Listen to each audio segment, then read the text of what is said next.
That was great. Good evening, everyone. My name is Michael. It's so great to be back at the Teach-In after many years of being away from it. The image of rowing into the deep certainly resonates with me as someone who grew up in the state of West Virginia. Yeah.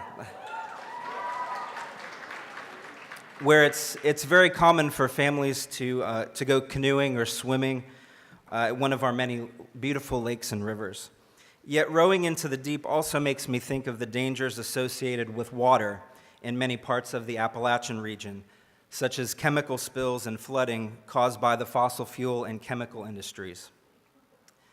Just 2 weeks ago, in my hometown of Parkersburg, West Virginia, a major industrial fire raged at a warehouse that stored various plastics and chemicals, primarily from the DuPont Corporation. For over 8 days, black smoke and chemical fumes poured into the sky, looking like this, and forced school cancellations and a state of emergency declaration. Political and industry leaders said they didn't know what caused the fire or what exactly had been stored there, but they insisted that no one was in danger. Health officials, on the other hand, encouraged people to stay indoors or if they went outdoors to wear a face mask. The company responsible for the fire had been cited already numerous times for environmental violations, and they have since been uncooperative in reporting what has been released into the air or into the water. Events like these have become all too familiar in places like Appalachia, so the stories tend to go in one ear and out the other, we could say.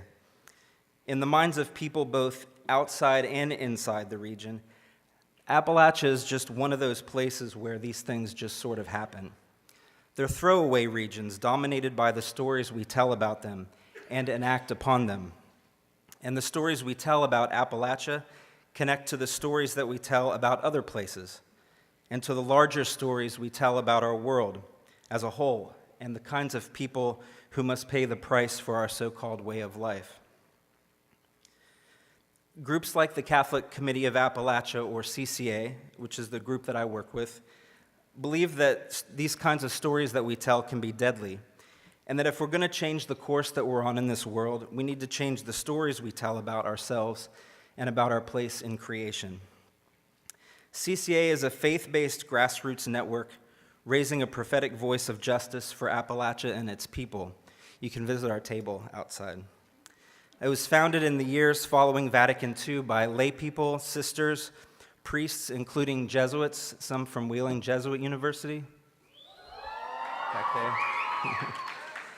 there. Catholic workers following Dorothy Day, of course, and bishops. All trying to live out a preferential option for the poor by listening first to the people themselves and joining in solidarity with their struggles for justice.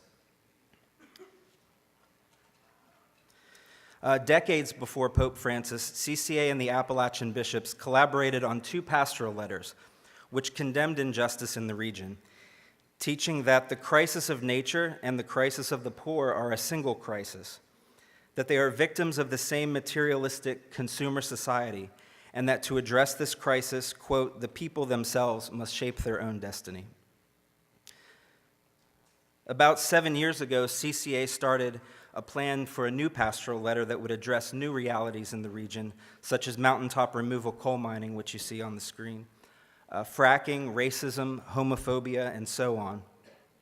Yet we could see that for the most part, you could say the priorities of our bishops at the time did not quite align with the issues that we wanted to address. But we were encouraged by the words of one bishop friend of ours who insisted to us, if the people lead, the bishops will follow. So we rode into the deep, you could say, with an idea that we called the People's Pastoral, a pastoral letter that would come directly from the people. During the planning and writing process, to our surprise, Pope Francis was elected Pope, and we felt even more encouraged by our work. Our new pastoral letter is called The Telling Takes Us Home. It was published 2 years ago, not long after Laudato Si was released. Its basic message is that people have the power to talk back and to change the stories we tell and to chart new courses for our communities and our world where human beings no longer dominate the earth and one another. Thanks.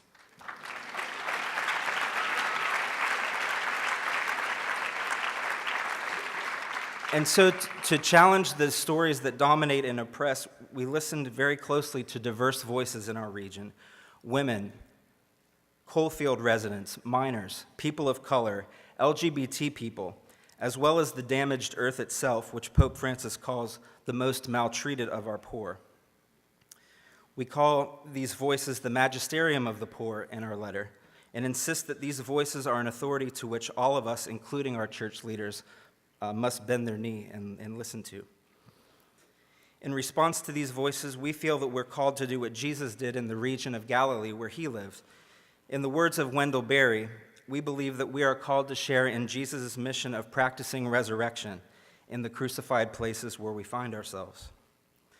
So the letter describes how people are practicing resurrection in Appalachia, groups like Grow Ohio Valley, who practice urban farming in struggling neighborhoods.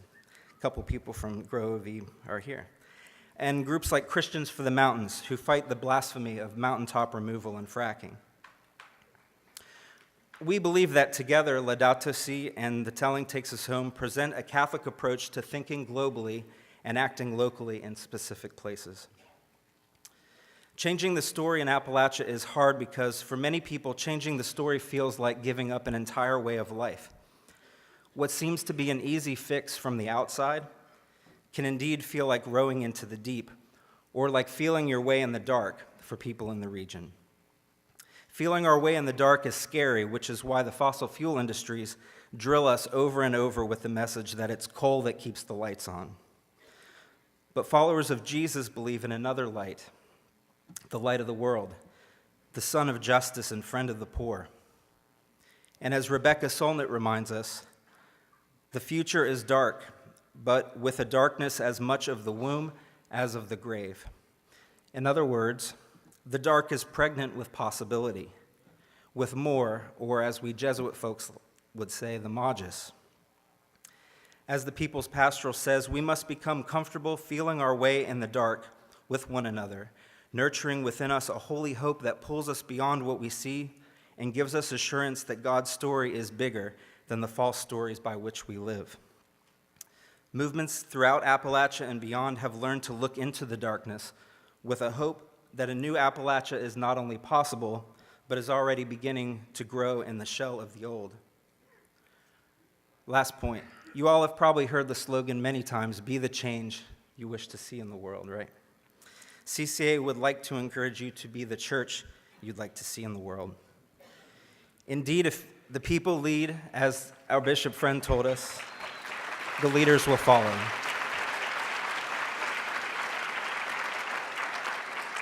So, empowered by the Spirit to tell our own stories and to act on them, we can change the places where we live, and from there we can change the world. Thank you.